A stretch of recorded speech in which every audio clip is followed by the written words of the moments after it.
Nick Gonzales is officially on his way to Pittsburgh as he gets the call. The Pirates lose their 10th straight game in a row due to bullpen mismanagement, and it's Mailbag Friday. I'll be answering your questions at the end of the show. My name is Ethan Smith of Locked On Pirates, brought to you by Birddogs. Let's have fun. You are Locked On Pirates, your daily Pittsburgh Pirates podcast.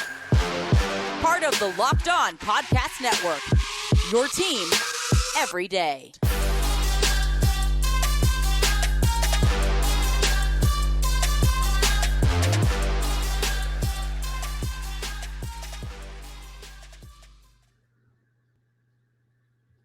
And welcome back to the Locked On Pirates podcast, everybody. Again, brought to you by Birddogs. My name is Ethan Smith, your host of the Locked On Pirates podcast here on the Locked On Podcast Network, where it's your team, your Pittsburgh Pirates, every single day.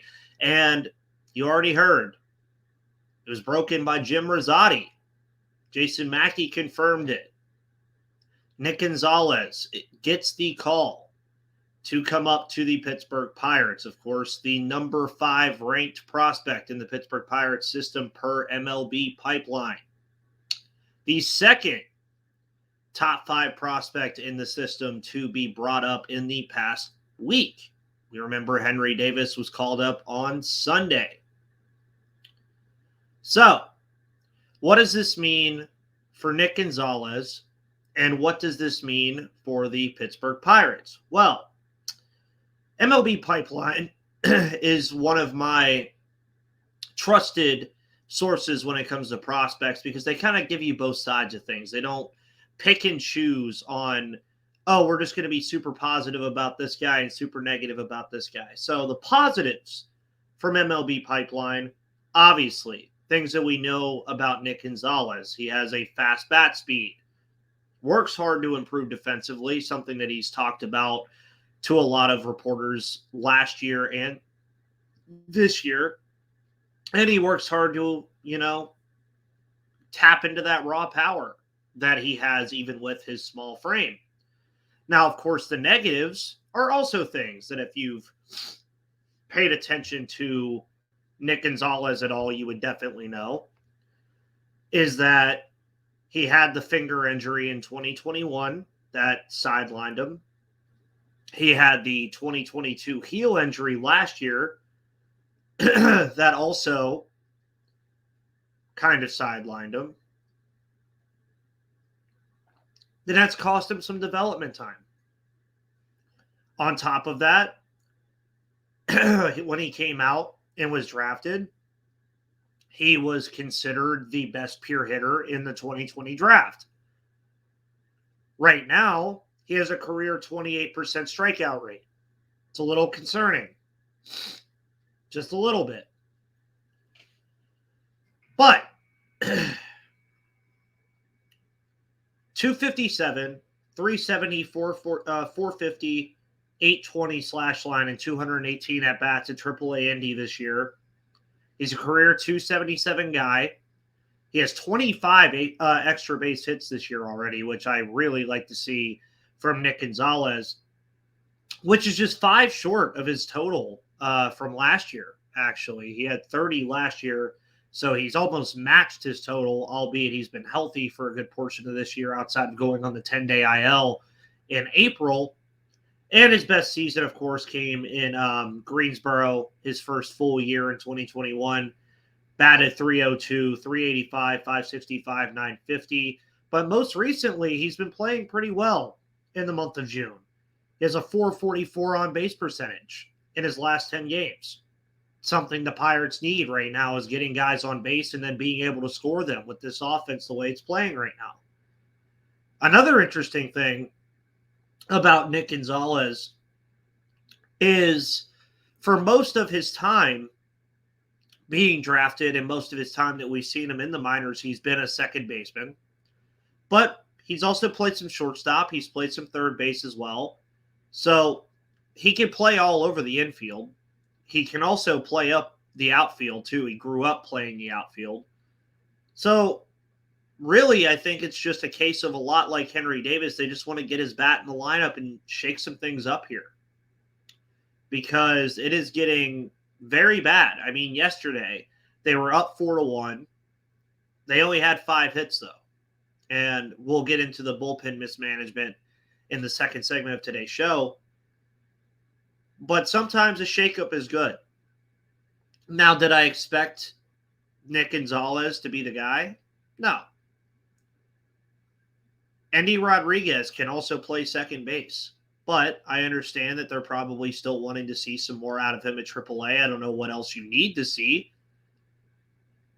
But they opt to go Nick Gonzales. And I have no issues with it. The guy can hit. He has been nothing less than a hitter his entire life. This is what Nick Gonzales does, folks. He is a hitter. He's played well at AAA Indianapolis. He's been pretty much being groomed all year to eventually come up and be a part of this middle infield that is starting to become a very big logjam right now. So, what are expectations for Nick Gonzales? I think they should be the same as they were for Henry Davis when he came up. Don't expect him to light the world on fire right away, but we've already seen Henry get his first hit and his first home run in the span of 4 days. Henry Davis, to me, is also a better player than Nick Gonzales at this current time, because we never truly know what these guys are going to turn into. But I've been a fan of Nick Gonzales since we drafted him. I have enjoyed the things I've seen. The injuries are unfortunate, but I am very happy about this call-up. I think he's going to bring a good bat to the lineup that desperately needs it, especially with Marcano, Castro, and Bay struggling at the plate right now. And I think it's a good sign. Now, for people who have listened to this show for a very long time, since I've been here 3 years ago, you may remember that Nick Gonzales was my first player interview that I had on the Locked On Pirates podcast way back on October 15th, 2020. And Nick Gonzales had this to say during that infamous interview. Sounds good. And last question for you. What are you most looking forward to within your career? That could be like your own personal accolades, your own accolades for the team, etc. Yeah, I'm just most looking forward to getting to put a big league uniform on and play under the lights and just play baseball for a living and be a big leaguer. I think that's just the primary focus since I was a little kid, is to be a big leaguer and play every day, play in the big leagues. So for me, that's just kind of most important. That's what I'm looking forward to. And then obviously, winning a World Series, going to the playoffs, playing in October, doing stuff like that as well is something that I really look forward to doing. And Nick, you're going to get to do it, buddy. You're going to get called up today. The corresponding move has not been announced yet by the Pittsburgh Pirates. We are awaiting that. Obviously, we'll have that news at some point because Nick Gonzales is not on the 40-man roster, so that's going to take some shaking up to do with the 40-man roster. But we will find out today. As congratulations to Nick Gonzales for being called up to the Pittsburgh Pirates, the number 7 overall pick in the 2020 draft. Gotta love to see it. I'm very happy for him. Again, still so happy that he was on the show all that time ago, knowing that he'd eventually get to the spot. And before we move into the Pirates on the field last night and blowing yet another late lead, let's talk about FanDuel. At FanDuel.com/lockedon.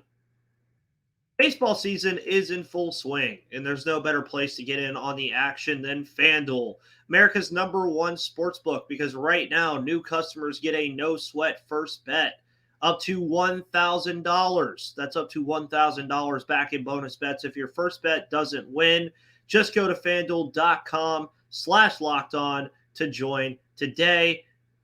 And by the way, you can bet on the Pirates to win tonight if you want. If you think the losing streak is going to end, you can do it at FanDuel.com/lockedon.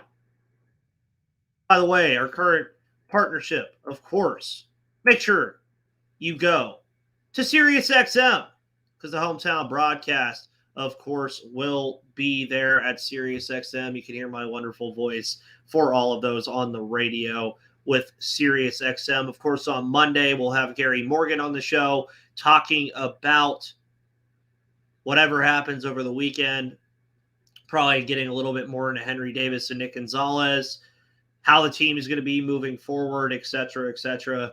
The shows with Gary, you guys love him every Monday, so he will be there on Monday. And then we're also going to be talking about the Padres series that we have next week, and then yet another series against the Milwaukee Brewers to end the month of June. And the month of June has quickly become a nightmare for this Pittsburgh Pirates team. It was a month that started very well for this team.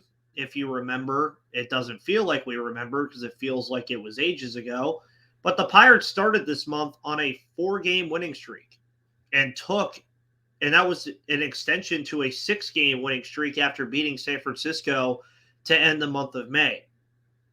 They then lose 2 to Oakland, which at the time was okay, they're fine. They beat the Mets in a series. They were halfway through the month. And you guys all remember me saying it, that I said that stretch between Chicago and Milwaukee was going to be the biggest stretch they needed. What did they do over those 9 games? Lost every single one of them. What did they do last night against Miami with a 4-1 lead in the 8th inning? Lost it again. It is getting very dire now for this Pittsburgh Pirates team. They are 34-40. And everything that was going right for this team in April, even parts of May and early June, is not going right anymore. The offense has been in the standstill for the past week and a half. The starting rotation is still playing good, but not as good as they were earlier in the year when they were going 7 innings almost every single game. But I think the biggest thing now that is happening to this Pittsburgh Pirates team is the bullpen cannot hold leads for this team. It just can't. Now, there are a lot of contributing factors to this. There are only 2 relievers right now in the Pirates bullpen that were there on opening day. Obviously due to injuries right now with some of the other guys. Dauri Moreta and David Bednar. Those are the only 2 guys that are currently healthy in the bullpen at this current moment that were here on opening day. So what does a fan of like myself or yourself think of that? Okay, well, the bullpen's probably going to struggle a little bit. But there's a difference between struggling a little bit and then constantly giving up leads. For instance, let's just look over the past week and a half. You had a 5-1 lead against the Chicago Cubs in a game where Austin Hedges homered, of all people. You lose 10-6. You lose 5-4 to Milwaukee to kick off that series. Where did Milwaukee's runs come from? Early. The bullpen actually did okay in that game. Then you look at Sunday, where the Pirates had a 2-0 lead through most of the game. A 2-1 lead going into the final 3 innings. What happens? A 4-run 8th inning for the Milwaukee Brewers, and the Pirates lose 5-2. And not only has it been blown leads for this bullpen,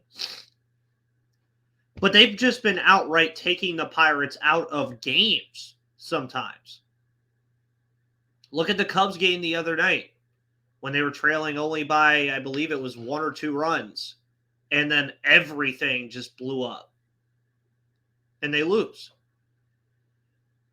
Of course, Carmen Mlodzinski and Dauri Moreta were the players that gave up the 5 runs in the 8th inning last night. But I don't hold them responsible. I don't. Because Derek Shelton's major flaw that he has is consistently making odd bullpen decisions. Now, I'm not going to say bad, because not all of them are bad, but a good portion of them are odd. And I think the biggest oddity that I have seen, at least this month, from the way that he's managed this bullpen, especially with what I just told you about the two players that are the only two players left right now from the opening day bullpen that are currently healthy. We've only seen David Bednar 7 times this whole month. 7. Just to check my calendar, it is June 23rd. The Pirates have played way more games than 7 games. And albeit, some of them were just over from the beginning. But in a game like last night, you're up 4-1. Henry Davis hits his first home run. Congratulations to him. You get lucky with Marlins errors in the field, like the Carlos Santana stealing third with 2 outs for whatever reason, and he still finds a way to score and give the Pirates the lead early. But you have the lead 4-1 going into the 8th inning, or the bottom of the 8th inning, may I even add. You just needed 6 outs. You're telling me that David Bednar, who has, in June, 6 innings pitched the entire month. 6. And you're telling me he couldn't get you 6 outs last night? And then to even make matters worse, to make matters even worse here, it was 4-1. Remember this. So what happens? Let's just look at the box score. Moretta gives up 3 runs. So that tied the game, right? So he gives up 3 runs without even getting an out. Gives up 2 hits, 3 runs, 1 walk. Okay, but it's still a tie ball game. You still have a chance to win the game. So then what you do is you bring in Carmen Majinski, a guy who has hardly seen any action as of yet, is a rookie, and you're putting him in a spot where you are tied 4-4 after blowing a 4-1 lead in a matter of what felt like seconds, and you don't pitch your best relief pitcher, David Bednar, to at least try to get out of the inning? The Pirates have any hopes of this season not slipping away, they're going to have to manage this bullpen a lot better. And, of course, the bullpen's just going to have to be better anyways. But it is something that the Pirates are going to need. They are going to need this bullpen to start figuring it out, but they're also going to need their manager to start making better decisions about it and stop mismanaging it, because it is costing the Pirates valuable games that at this point they can no longer afford to lose. Now, let's get into your questions here for Mailbag Friday. And it was kind of funny with this Mailbag Friday episode today that I said, ask away or just express your feelings about this team, and they'll be featured on Friday's show. This was 2 days ago after the Chicago Cubs series. Scott Nelson. Would Don Kelly be a good interim manager, and could he get rid of Haynes? Sure. I mean, Andy Haynes is the hitting coach, but I do see where you're going with that you're saying Derek Shelton should be gone. And I'm here to tell everybody he's not going anywhere because he was just extended. And the Pirates are not going to fork over that money and fire a guy they just extended a month ago. It's just not going to happen. SC, I have to ask, how do you feel about the Reds being a better Pittsburgh Pirates than the Pirates? They are basically better than us in every way. Despite us winning against them earlier, it's like they got MJ Sweat from Space Jam and we are the weak cartoons without any juice. Yeah, the Reds are just playing good baseball right now. And they are a better team currently than the Pittsburgh Pirates are. How do I feel about it? I don't like it. I obviously am not a fan of the Cincinnati Reds in any capacity. But these two teams are going to be going at each other for a while in this division, I think. Because the Pirates have real guys that they're going to start bringing up soon, especially pitching-wise with Jaron Jones, Quinn Priester, Anthony Solometto, and in the future, Andy Rodriguez, Leover Peguero. You could think about Termar Johnson. And the Pirates have the number 1 overall pick, so they could take either Dylan Cruz or Paul Skeens.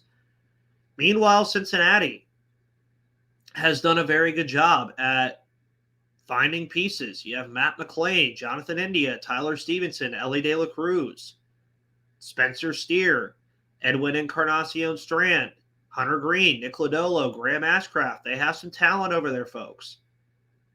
It sucks that they're a better team than us right now. I don't think what they're currently doing is sustainable. As far as winning 11 straight games, doesn't mean they won't be in it in this week NL Central by the end of the year. Also doesn't mean the Pirates won't be either if they find a way to improve. Eric Vona says, why, just why, Ethan? Why are they content continuing to self-inflict their way to the bottom of a winnable division? Andy Haynes should be gone. Shelton needs to spark his team, show the fans he cares that his team is underperforming. What happened to the April Bucks? Well, they're not at the bottom of the division yet. The Cardinals are still there. They still have a pretty healthy advantage on the Cardinals right now. I believe it still sits at 4 games, even after the loss last night. 3.5.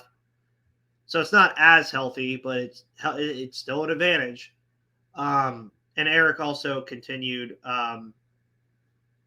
there were some comments under that one too about the April Bucks. And I've said it was something that was enjoyable to watch, but it was also something that was not sustainable. The Pirates were never going to be able to be that team. They were never going to be that team consistently dealing with the injuries, one of your best bats being out of the lineup, and just being such a young team. I think that's a lot of what a lot of us are forgetting is that this Pittsburgh Pirates team is a young team. It is a team that is figuring its way out. It is a front office that is figuring out what they have. And it's going to take time. It is. F. Stover, what positives can we take away from this team if they drift down to 70 to 75 wins? Let's remember what my prediction was when the season started. I said they were going to be 74 and 88. If the Pirates go 74 and 88 this year, that's a win. Why? Look at the last 2 years. Not many times does a team make a 10-plus game improvement from the previous season. It does not happen that often. The Pirates win 75 games. That is a very good sign. Do I think they can win more? Hell yeah, they can. Do I think they can win less? Yeah. Yeah. But even being anywhere in that range you said, 70 to 75, is good news because that means you improve somewhere. Nuggets News and Update says sad.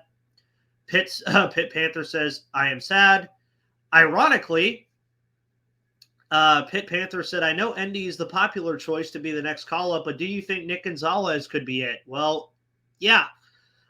He's having a great month of June, whereas our second basemen are not. So while he probably could use more time at AAA, maybe they try to shake things up.